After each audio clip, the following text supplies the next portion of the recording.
The slap echoed louder than it should have in a quiet cul-de-sac. I was halfway down the driveway when I saw my 12-year-old son, Bryce, stumble back, holding his cheek, eyes wide in shock.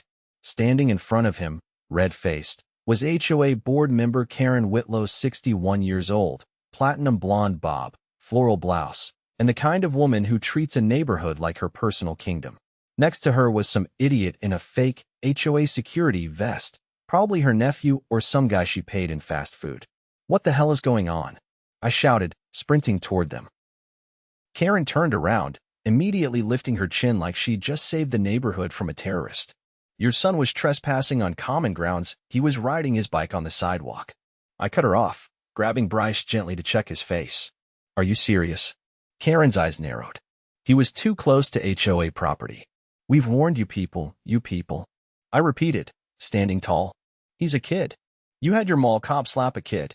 The fake security guy, some bulky guy in aviators and cargo pants, muttered. He cussed at me. Bryce looked up, furious. "I said you were a loser." "That's not a cuss word." Karren crossed her arms. "He was disrespectful to an authority figure." I couldn't believe what I was hearing.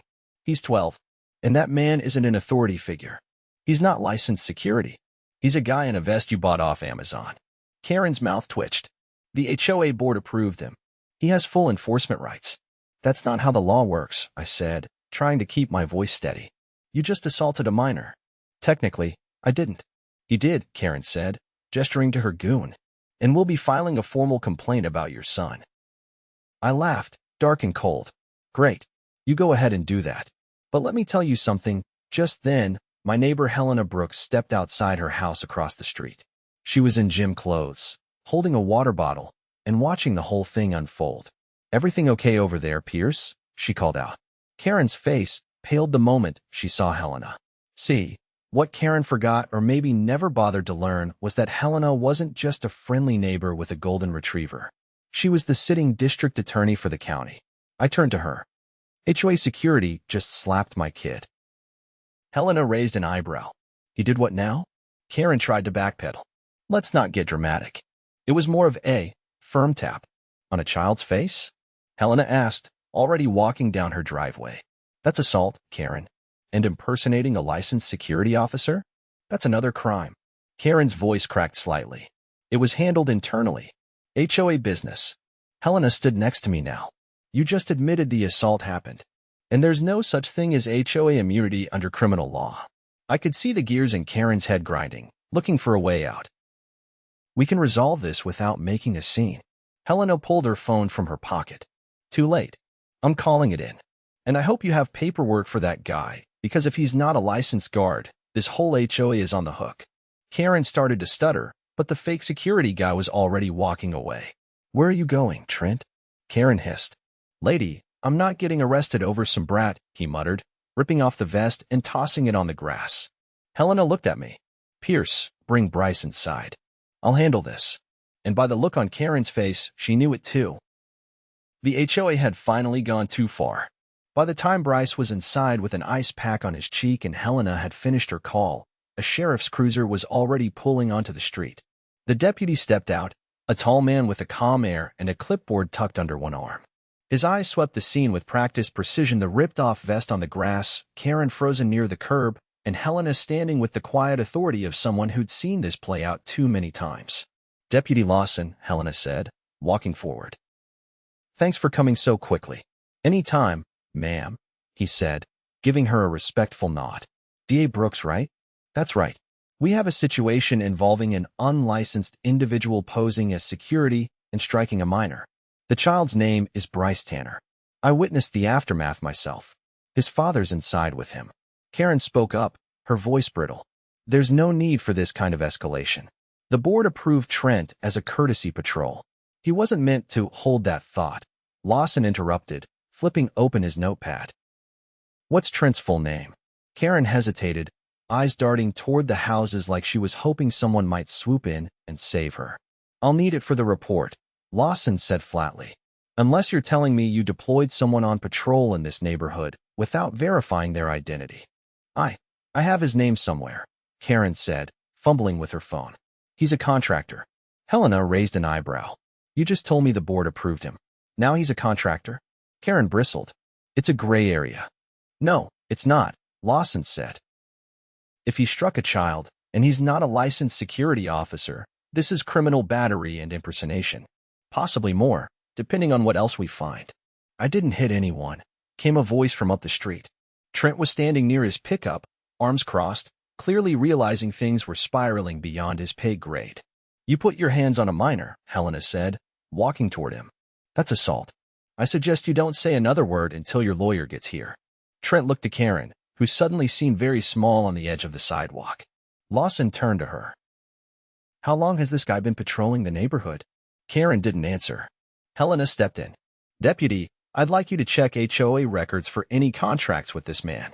If none exist, we're looking at multiple violations, including misuse of funds, depending on how he was paid. Lawson nodded and walked back to his cruiser to start a formal incident log. Karren stood in place, her jaw clenched, clearly trying to figure out how she'd lost control so fast. Let me make something very clear, Helena said to her, voice low enough that only I, walking back outside, could hear. This isn't going away quietly. You had someone pretending to be law enforcement put his hands on a child.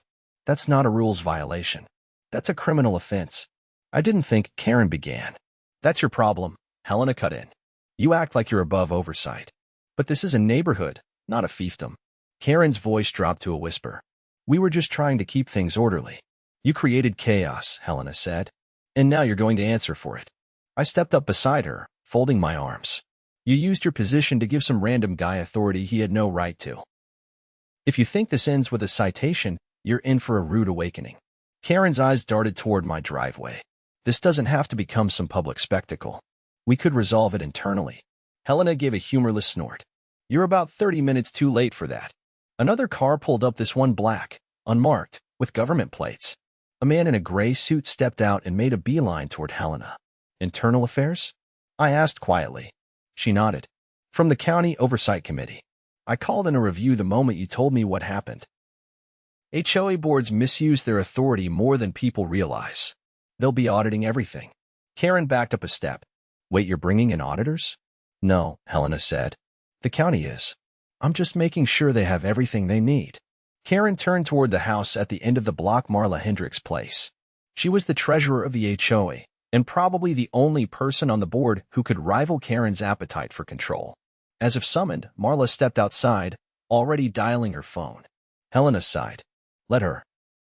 Every call they make now just adds to the paper trail. I walked over to Deputy Lawson, who was now talking with the county auditor. Can I give you the security footage? We've got a camera on the porch. It caught the whole thing. He looked up. Absolutely. That'll help. I went inside, downloaded the footage, and brought it out on a flash drive. By the time I returned, a second sheriff's unit had arrived, this one with a detective in plain clothes. The detective spoke briefly with Lawson, then approached Trent, who was now sitting on the tailgate of his truck, his face pale. Mr. Kellerman, the detective began. We've reviewed footage of the incident. You're being detained for questioning under suspicion of battery and impersonation of a law enforcement officer. Please stand up and place your hands behind your back. Trent didn't argue. He stood, turned, and allowed the cuffs to be placed on his wrists. As the detective read him his rights, the street went silent. Not out of fear, out of awe. Marla was still on the phone, pacing her yard. Karren stood frozen, watching the man she'd empowered get led away. Helena leaned toward me. They always think they're bulletproof. Until someone pushes back. I nodded slowly. I think it's time we dig into the HOA's finances. See what other skeletons they've been hiding. Helena smiled faintly. Already ahead of you. I submitted a request for the last 2 years of expense reports. If Trent got paid under the table, it'll show up. And if they used neighborhood dues for it, they'll be facing embezzlement charges too. I finished. The best part? Word was already spreading. Neighbors were stepping out of their homes, whispering to each other, filming with their phones. I saw Mrs. Caldwell from the corner house tell someone that her late fees suddenly tripled last month. Another resident walked up to Lawson with a folder of documents, saying he'd been fined for a mailbox violation that didn't exist. This wasn't just about Trent. This was the tip of the iceberg. And for the first time in a long time, the HOA wasn't the one in control. By the time the sun dipped behind the trees, the street looked like the opening scene of a courtroom drama. Squad cars, an unmarked county vehicle, 2 auditors with clipboards, and a growing crowd of neighbors who clearly had more to say than just hello. Inside my house, Bryce sat on the couch with a bowl of cereal and a remote in hand.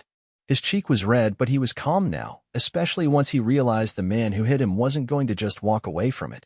I checked on him once more before stepping back out. What waited outside wasn't just about my son anymore.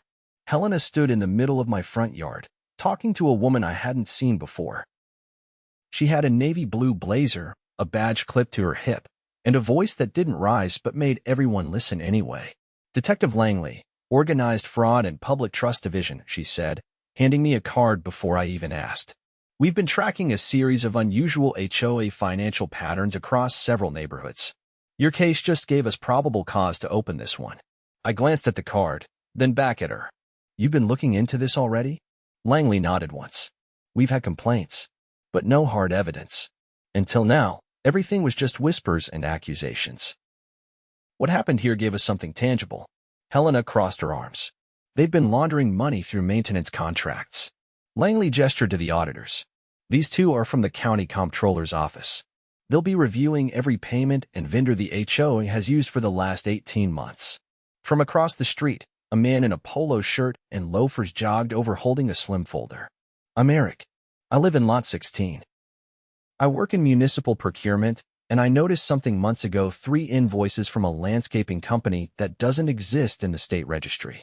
Langley opened the folder without a word and flipped through the receipts.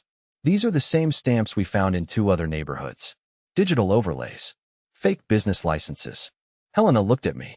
"They've been using fake vendors to siphon money from dues." "You think Karren's behind the whole thing?" I asked. Langley didn't look up. "She's listed as the signatory on over 90% of expenditures. That's not normal for a 5-member board. We'll know more once we pull the bank records." At that moment, a gray sedan stopped near the entrance of the cul-de-sac. 2 women stepped out, one of them clutching a thick accordion folder. Her expression was tight, eyes darting toward the crowd like she wasn't sure if she was doing the right thing. Langley nodded at them. "You got them." The woman handed over the folder. "Every HOA meeting transcript for the last year. I was the secretary until last month. I quit when they started having closed-door emergency sessions without notifying members. It stopped being about the neighborhood a long time ago." Langley slid the folder under her arm. "We'll need a full statement."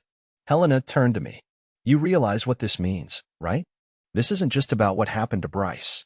This whole HOA has been operating like a shell company. Faked vendors, illegal fines, and now assault tied to spoofed authority." "I thought they were just power-hungry," I said. "I didn't think they were actually running a racket." "They usually start small," Langley said. "A fine here, a service fee there. Then they realize no one's checking." A loud engine revved from down the street. An older black SUV came speeding toward the intersection and slammed to a stop right beside the crowd. Marla Hendricks jumped out, phone still pressed to her ear, eyes wild. "You have no jurisdiction here," she shouted, pointing at Langley. "This is private property. HOA grounds." Langley stepped forward calmly. "You're operating under a nonprofit charter. You're subject to county and state law. And the moment you accepted dues and filed an EIN, you gave up the right to hide behind private property arguments." Marla's eyes flicked to Helena. "She's just making this political. She doesn't even live on the board." Helena didn't blink. "I don't have to. You let an unlicensed man attack a child, then tried to bury it. This is criminal, not political. You're all going to regret this," Marla hissed. "We have bylaws. We have protections." Langley tilted her head slightly. "You funded a fraudulent security detail. You authorized payments to businesses that don't exist. And you filed those expenses under emergency maintenance. That's wire fraud." Marla's mouth opened, then closed again. Langley pulled out a folder and held it up. "We already have your original signatures from the bank. We also have surveillance footage of you delivering envelopes to a P.O. box registered under one of the fake vendors." "You can't prove intent," Marla said, voice shaking now. "You'll be surprised what a grand jury considers intent," Langley replied. "Especially when the same vendors appear in 3 other neighborhoods linked to the same board management firm." I turned to Helena. "Wait, the management firm's involved too?" She nodded. "That's the part they don't want us looking at. The HOA board is just the first layer." Eric from Lot 16 stepped up again. I pulled the registration on the management firm last week. Guess who the listed agent is? Don't say it, Helena muttered. Karren Whitlow, Eric said. Same name. Same spelling. Registered 2 years ago. Langley's radio buzzed. She stepped aside to answer, then returned with a new urgency in her voice. That was the Financial Crimes Unit. They just executed a search warrant on the firm's headquarters. They found 6 laptops, 1 burner phone, and a spreadsheet of properties with inflated dues. Helena looked at Marla. Still want to talk about jurisdiction? For the first time, Marla didn't respond. Langley turned to the officers. Place her under arrest. Charges pending include conspiracy to commit fraud, embezzlement, and obstruction. Marla tried to step back, but the officers moved in quickly. She didn't fight, just stared down at the grass like she finally realized the ground beneath her wasn't solid anymore. As the cuffs clicked shut, a neighbor behind me whispered, "How long do you think this has been going on?" Helena answered without turning. Long enough for them to think no one would ever notice. Langley signaled for her team to gather. "We'll be going door to door tomorrow. Statement collection. If anyone has suspicious fines, false violation letters, inflated fees, save them." That's evidence now. Another neighbor, a quiet man from the corner lot, raised his hand. I kept every letter. They fined me $700 for an unauthorized mailbox color. It came with a threat of lien. Langley nodded. You're not the only one. A woman stepped forward holding a plastic file box. We were threatened with foreclosure last fall, over a fence that passed inspection 2 years ago. A wave of voices followed people who'd been too afraid to speak or too confused to know what was happening. One by one, they stepped forward. Each story matched the last. Fines with no photos. Threats with no signatures. Notices with no appeal process. Langley turned to her team. This is bigger than we thought. We'll need a full forensic audit. Helena looked around at the neighbors. You've got a chance to wipe the slate, but you'll need to elect a temporary board. One that doesn't answer to anyone except the residents. Eric stepped forward again. If no one else volunteers, I will. I've seen enough fraud in my line of work to know what to look for. The woman with the fence issue raised her hand. I'll join. I'm a retired IRS investigator. Helena smiled faintly. Now that's a board I trust. As the last of the squad cars pulled away with Marla in the back seat, and the crowd began to disperse, I stood quietly on my lawn watching my neighborhood shift under its own weight. The old order had cracked wide open, not with a vote, not with a protest, but because someone thought they could slap a kid and get away with it. They thought wrong. The next morning, I opened the door to find a quiet line of cars parked along the curb, each one marked with agency decals or plain government tags. The air had the same tension as the moment before a summer thunderstorm, still, thick, and waiting to crack. A folding table had been set up near the community fountain. 2 county auditors were already seated behind it, laptops open and folders stacked like bricks. A third man from the district clerk's office stood off to the side, directing residents to sign in for interviews. No more whispers or uncertainty. This was a full-blown investigation site, and everyone knew it. Bryce sat at the breakfast table behind me, still in his pajamas, sketching a comic strip. His cheek was healing. His confidence even more so. I walked across the street to Helena, who was reviewing a binder with a woman I didn't recognize. Gray blazer, sharp jawline, and a badge from the state controller's office clipped to her belt. Morning, Helena said without looking up. We've got a situation. Another one? I asked, already bracing. The woman next to her answered. My name's Rachel Kim. I'm with state compliance for private community management. The management firm tied to this HOA was already on our radar. Your case just confirmed our worst suspicion. Which is? They were running parallel books, Rachel said. Public records showed one version of expenses. Internally, they operated a second ledger, hidden accounts, unauthorized transfers, and dummy vendors, all feeding into what appears to be a private trust in Nevada. Helena snapped the binder shut. This wasn't just embezzlement. It's racketeering. That word hit harder than I expected. How long? Rachel scanned a document. We traced the first discrepancies back almost 3 years. The fake vendors were registered under shell LLCs, many of them set up using stolen identities from elderly residents. That's where this crosses from fraud into federal territory. Helena nodded. We've already contacted the U.S. Attorney's Office. Rachel lowered her voice. They're considering RICO charges. I looked between them. Wait, you're saying this wasn't just Karren and Marla? This could be a statewide operation, potentially multi-state, Rachel replied. If the trust in Nevada paid out to other management firms, we'll need to cross-reference those with complaints in other counties.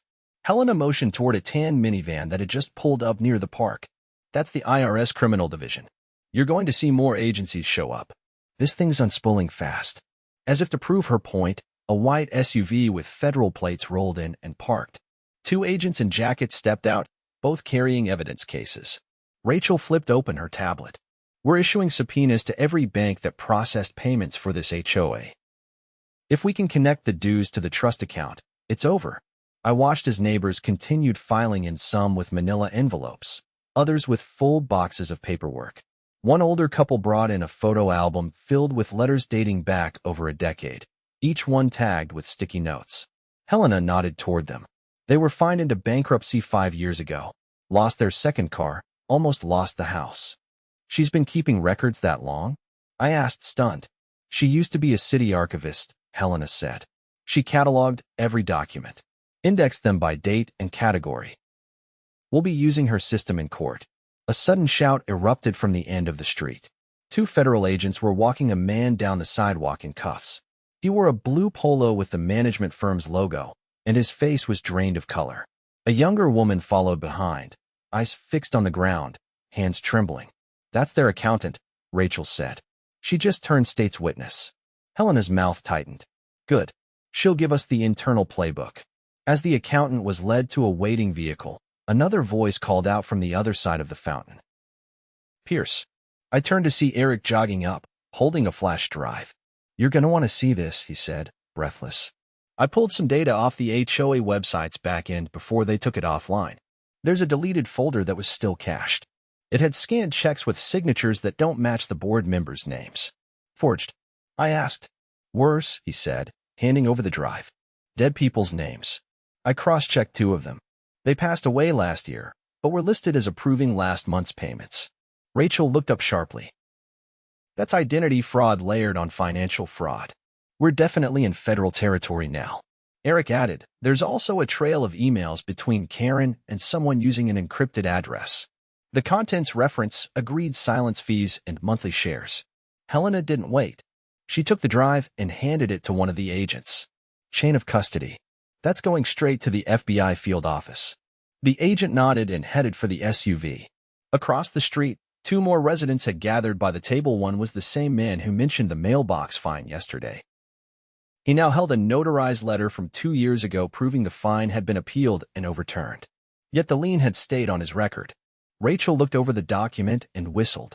They ignored a ruling from the county arbitration board. That's contempt. And it opens them up to civil liability. Can the residents sue? I asked. Absolutely, Helena said. In fact, I've already started drafting a class action complaint. With this much evidence, they'll settle before it ever sees trial. Rachel added, we'll also be recommending a full restitution fund. Anyone who paid inflated dues or was wrongly fined will be eligible for repayment plus damages. I took a deep breath. So what happens now? To the HOA itself. Rachel closed her tablet. The board is dissolved, effective immediately. The county has appointed a temporary oversight committee until a proper election can be held. No more closed sessions. No more fake fines. Every dollar will be accounted for. Helena turned to me. You should run. I blinked. What? You care about the neighborhood. You've kept your cool through all of this. And you've got a spine. That's exactly what this place needs. I glanced around. The neighbors who had once kept to themselves were now talking in circles, comparing documents, helping each other carry boxes. Even the Caldwell twins were offering to scan papers for their elderly next-door neighbor. I don't know, I said. I'm not exactly a politician. Helena smiled. Good.